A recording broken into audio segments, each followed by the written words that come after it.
Aí, rapaziada, ó. Aí Matuto já começou a acender na fogueira ali já, ó. E já vai guardar a lenha ali, ó, pra fazer a de São João e a de São Pedro ali, ó. Que é assim o movimento. Fogueirinha aí queimando. A fogueira tá queimando. Ei!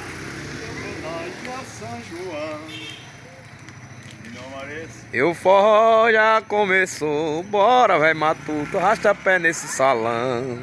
Ei! É, qualquer seca aqui, meu filho. O palanque ainda tá ali, ainda armado ali, ó. Da festa de sábado. Show de bola, hein, Renato? Da festa? Só o milho, hein? Tá o palanque da festa do sábado, onde pegou fogo, né? A galera chegou junto e foi só Milho. E forró. Forró até 5 da manhã, qualquer seco. Nós é assim. Ainda tem gente de ressaca por aí ainda, pode caçar. O velho Matuto ainda tá um pouco cansado aí. Um pouco cansado. O velho Matuto ainda tá meio enfadado. E a fogueirinha tá aí, ó. Pegando na medida. É bom mesmo, ó. Se vocês quiserem uma dica pra acender a fogueira, é só procurar o velho Matuto aqui no povoado Coati.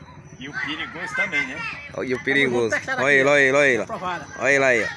É, só o ouro. Aí. Se eu tivesse comido aqui, eu fazia uma gravaçãozinha também. Aí eu fiz 2 gravações da festa aí, sabe?